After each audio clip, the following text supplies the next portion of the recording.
Erastus Salisbury Field was born in this house in Leverett, Massachusetts in 1805.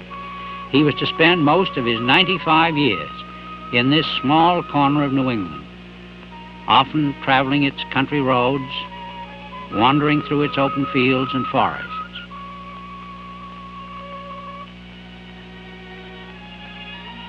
A picturesque charcoal kiln survives to mark that unhurried past, and tobacco drying in the sun still shows the richness of valley land near Leverett.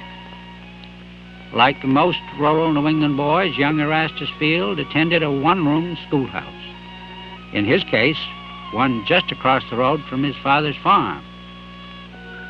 From high on a hill, he could see the scattered houses of the town, and after school, there was time to explore the wonders of the pond as it mirrored the New England autumn in its quiet water.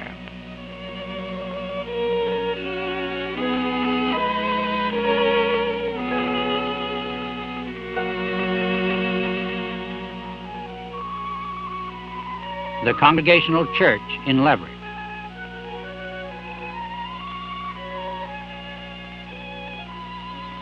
Gothic windows, its lines simple, austere, as cheerless as the path to salvation proclaimed from its pulpit. The Field Tavern, an overnight inn, owned by his grandfather. It stood just 2 doors away from the farm. The patterns and colors of this setting were not without influence on a young man already developing a talent for drawing and painting. In 1824, Field set out for an apprenticeship with Samuel F.B. Morse. Never in his long life did he travel more than 200 miles from home. But at 19, he made this 2-day trip to New York City.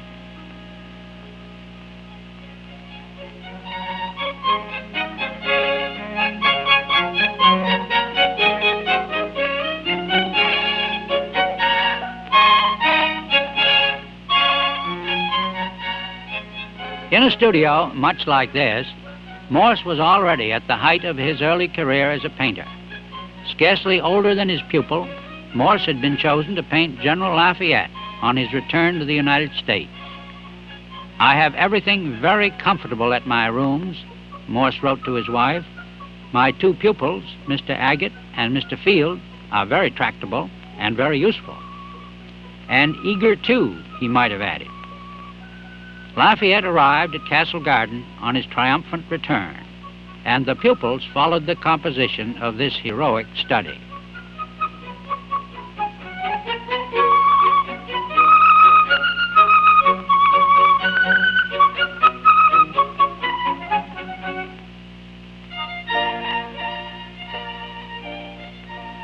But after only 3 months, the instruction ended. Morse's young wife died unexpectedly, and Erastus Field headed back to Leverett. Behind him, all the formal training he would ever receive.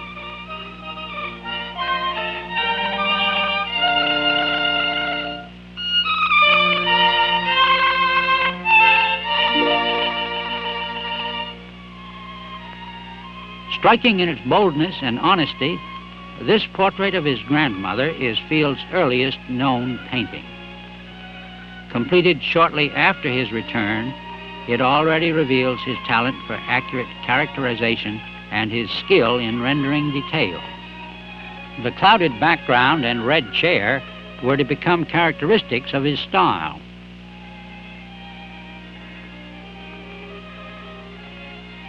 Nearly 20, Field was now ready to begin his career. He started traveling through the neighboring countryside in search of clients, looking for farmers whose modest affluence would allow them to afford a painting. On one of these trips, he painted Samuel Wilson of Coventry, Connecticut. Hands and figures in Field's early paintings show obvious difficulties, yet his treatment of Elmira Dow Wilson's fancy scarf and ribbons suggests increasing artistry. 2 years later, in 1830, Field painted his younger brother, Phineas, a strong, confident portrait that attests to his improving technique. During the next 6 years, Field managed to earn a respectable income. When overnight accommodations were available for just 25 cents, a single painting, which he could finish in one day, sold for as much as $5. Now prospering in his work, Field married Phoebe Gilmer of Ware, Massachusetts, in December of 1831. They lived for a short time in Hartford, but soon moved back to western Massachusetts to a house in Monson. Here their only child, Henrietta, was born the following November. For an artist like Field, it was profitable to find several subjects in one household, and in Willimantic, Connecticut, he painted 5 members of the Jolson family, including William Jolson, his wife Caroline, and their daughter Elizabeth. Following the custom of the day and his individual style, Field painted children in standing poses.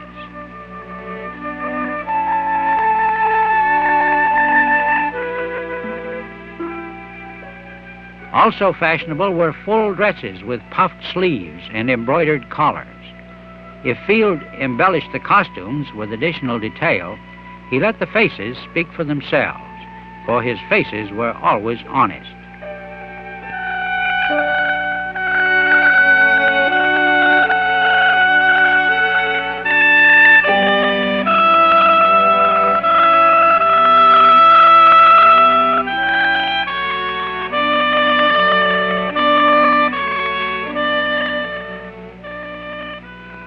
Closer home in Southbridge, Massachusetts, he painted Abiel Coombs and his amiable wife Polly, the delicate ruffle of her collar offsetting nicely the solid pattern of her hair.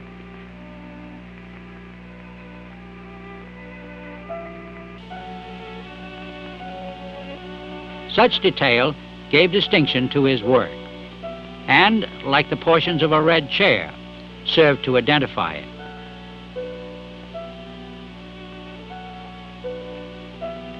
Field's subjects usually stood on stenciled carpets and held objects of special significance. The fashion doll was clearly the girl's favorite.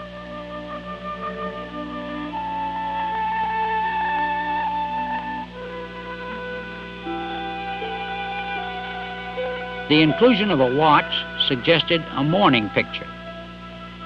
In almost every portrait, Field included something to identify his subject. Spools showed an interest in sewing, perhaps a pet, or a pair of glasses.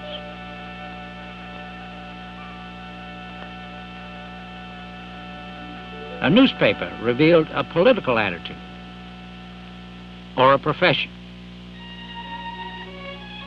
If a subject owned handsome jewelry, she was encouraged to wear it.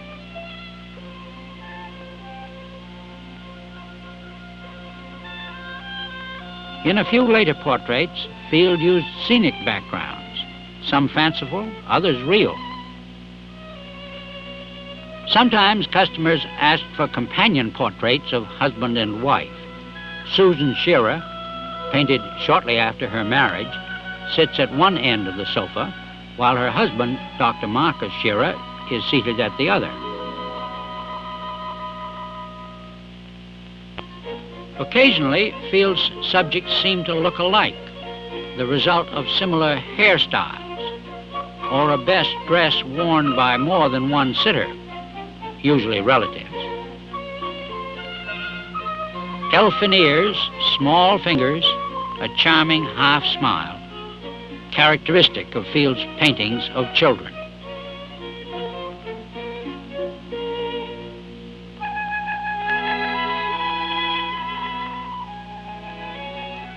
A companion portrait reflects in its soft and warm coloring Field's style and mood at the time.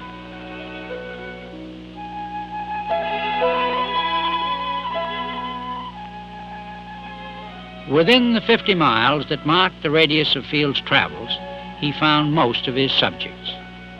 And during the 4 years following 1836, his drawing skill and control matured.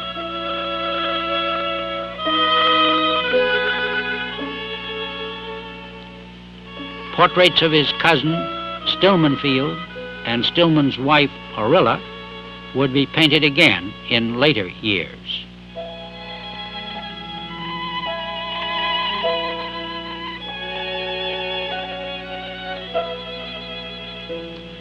In many New England homes, Field's portraits are still displayed, some by descendants of the original families, others by new owners now aware of their value.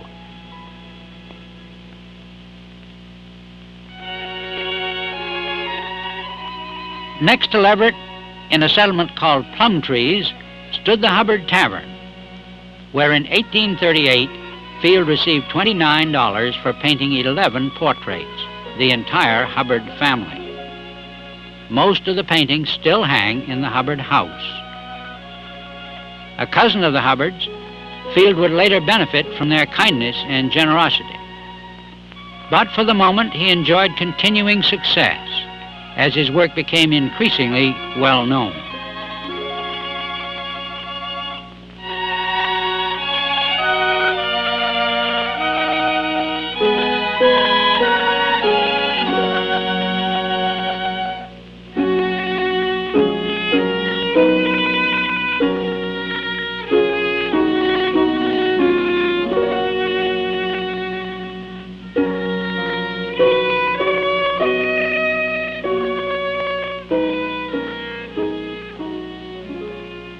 The realistic portraits of Reverend Dyer Ball and his wife date from this period. In them, Field included a pale orb of light, perhaps to symbolize their spiritual calling as missionaries to China. Occasionally, families saved even the objects in a portrait. Faded by time, these shoes were worn by Ellen Virtue Field when she stood for her portrait against an imaginary background.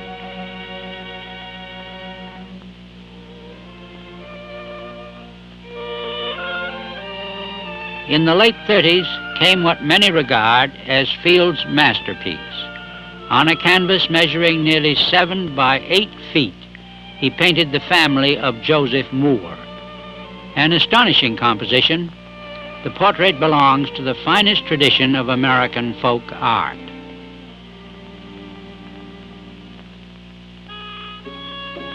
Now at the height of his powers, Field set out on a new adventure. Taking his family, he headed for Sugarloaf Mountain and followed the wide Connecticut River to Hartford and then New Haven. Erastus Field was again bound for New York City. Had he run out of clients in New England just at the peak of his career, or was he eager for the opportunities of the city?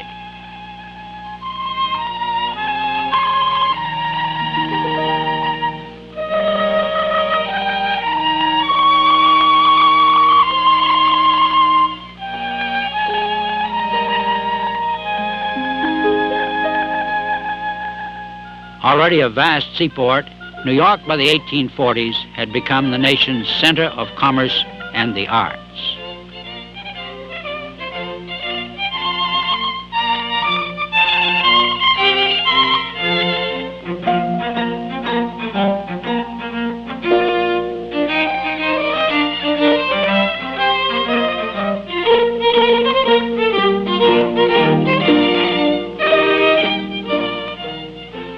Shortly before Field's arrival, the New York Albion announced a new invention.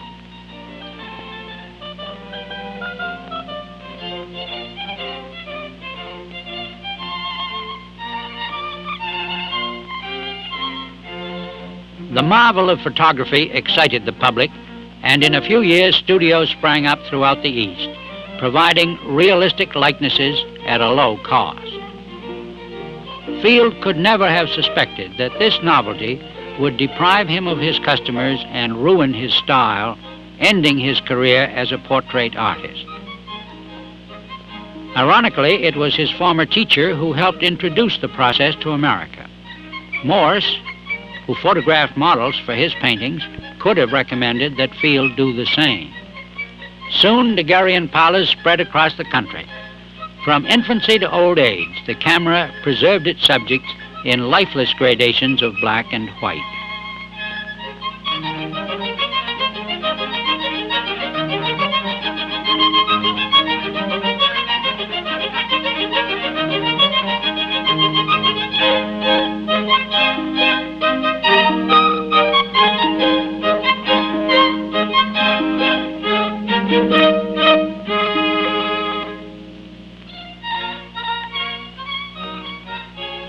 Comparing the best of these photographs with Fields' colorful portrait of Margaret Gilmore in 1845 makes it hard to understand how anyone could prefer the realism of photography to the magic of a large, vibrant painting.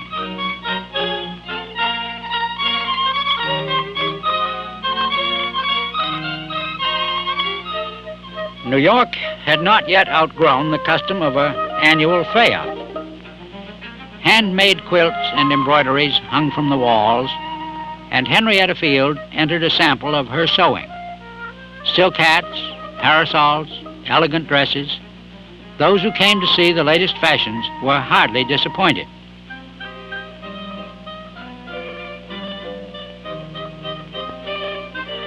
Pictures were on exhibit in the galleries. Erastus Field had submitted a painting.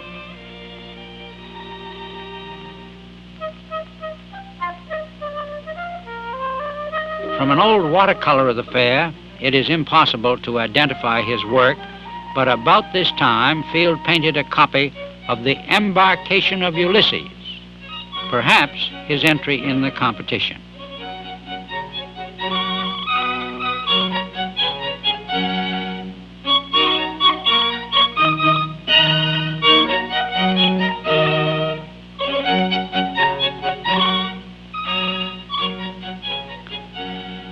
Later, Field sat for his photograph and colored it himself. He painted mostly in Greenwich Village until 1848, when he was called home by his father's illness.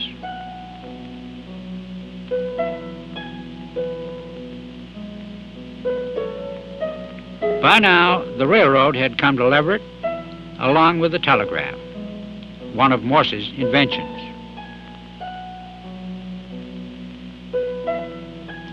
Back home, Field maintained the farm until his father died in 1851, 11 years after his mother.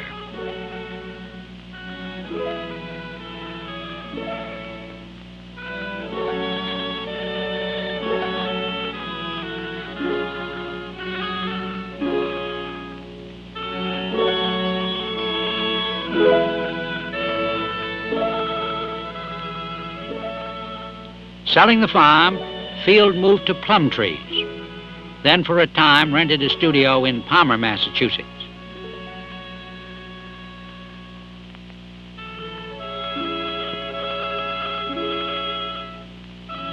Now Field photographed his subjects first, and then enlarged the figures on canvas. The painting of the Hayward family shows how much was lost in the process.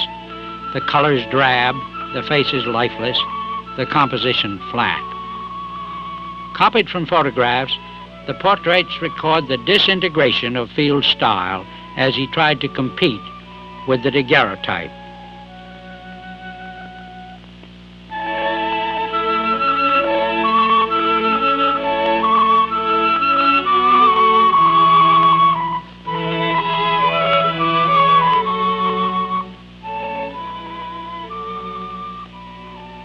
Although faces became photographic, traces of the Field style remained, as did childhood's toys that families still saved with the portraits.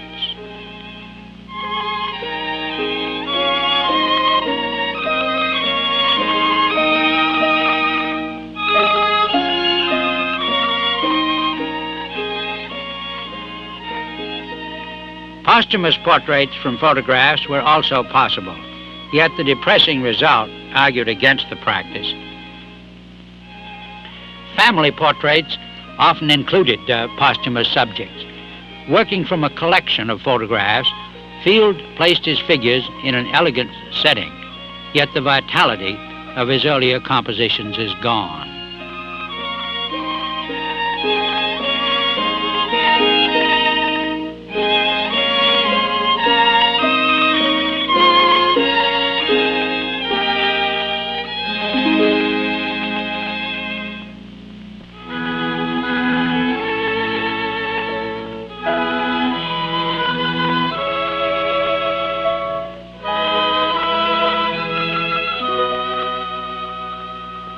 Visiting back in Plumtrees, Field painted the falls below Mount Toby.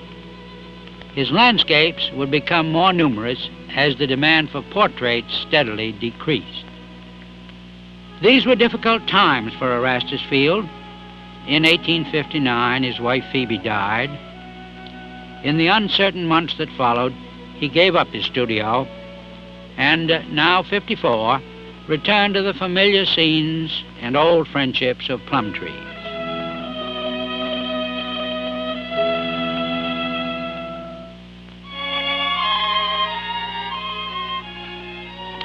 Still unmarried, Henrietta could keep house for him and earn extra income by giving piano lessons and taking in sewing.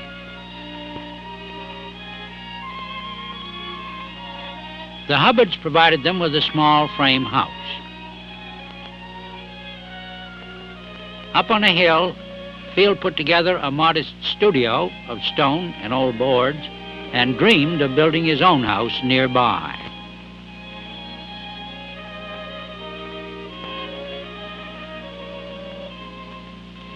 When the weather grew too cold or the snow too deep to visit the studio, he painted in the Hubbard barn. For his benefactor, Field produced another portrait, this time of Betsy Dale Hubbard. Meanwhile, his cousins Stillman and Orilla Field had built a house across from his birthplace. They asked now for new pictures, nearly 30 years since they first sat for him. The new paintings, from photographs, present a startling contrast. Large, bold faces gave way to stark likenesses centered on colorless backgrounds.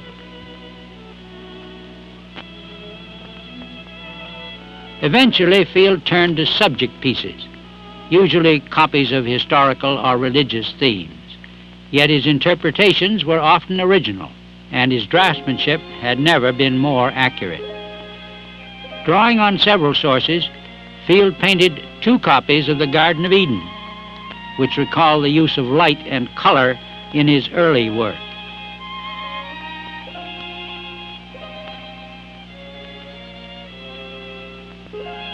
In the second version, the figure of Eve, subsequently painted out, was rediscovered in a less puritanical period. The landscape of exotic trees derives from biblical illustrations by John Martin of London.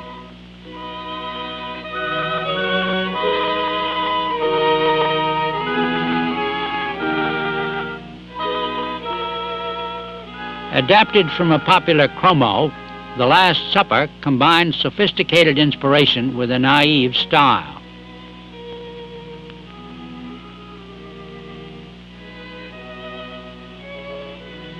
Field painted religious subjects for his church in North Amherst. Some of the oldest residents of the area remember a series of paintings inspired by the plagues of Egypt. Field symbolized the death of the firstborn in a contemporary decor. A more cryptic painting also includes primitive figures in a 19th century setting, again reflecting Field's subjective approach. In other pictures, he portrayed the plague of darkness and the plague of death.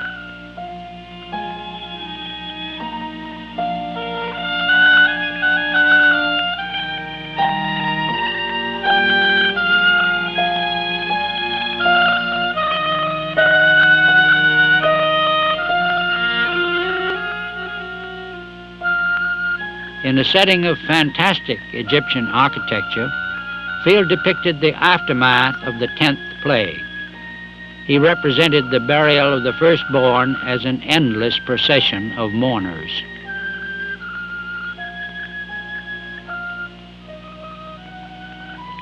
Now the Pharaoh's army marches toward the sea to annihilate Moses and his followers. The last of the series illustrates in detail the parting of the Red Sea and the escaping Israelites. These paintings disappeared for many years until some were found in the attic of the Cooley House next to the Hubbard Tavern, just 3 doors away from where Fields spent his remaining years. At 70, Fields still had time for one great dream. As the centennial of the Declaration of Independence approached, the nation was making plans for its celebration. On a gigantic canvas in Caleb Hubbard's barn, Field designed his historical monument of the American Republic, a complex of symbolic towers that provided the setting for a majestic parade.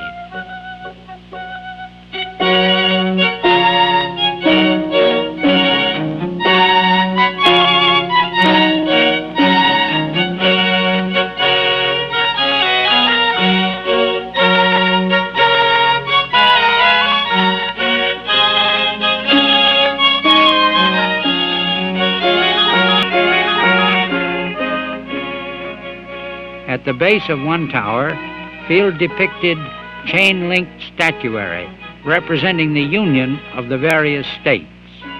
The links of southern secession states are held together only by cotton. As an allegory of American life, the monument demonstrates Field's grasp of history. On the tower walls, he portrayed in bas-relief the nation's moments of glory and tragedy, often reproducing historical incidents from famous American paintings.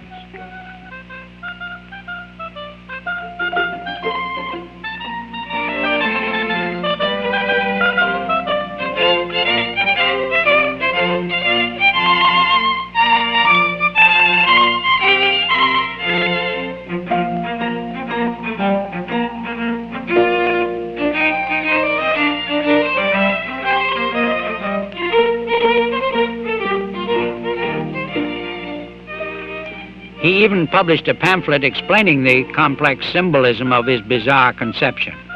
Though the towers exhibit different styles of architecture, each has a special significance, as together they soar high into the clouds.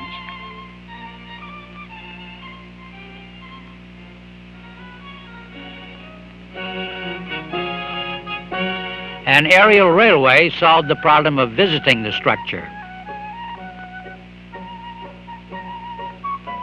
Few believed that Field's monument would actually be built, and in the following years, his proposal was forgotten. When the assassination of President Garfield shocked the country, Field painted miniatures of the dead president to sell as mementos. For the Hubbards, he undertook a more elaborate composition.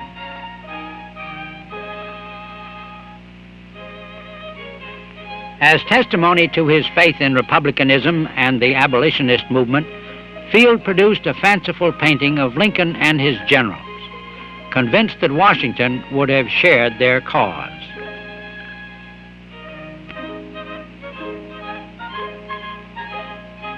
His imagination still active, Field responded to an account of Grant's visit to India with yet another painting. Almost 90, Field sat again for his photograph. Like many American artists in the 19th century, he lived out his final years in poverty, neglected and unacknowledged. His death in 1900 was noted briefly in the local paper. And he remained an anonymous figure for nearly 50 years, until the significance of American folk painting was recognized.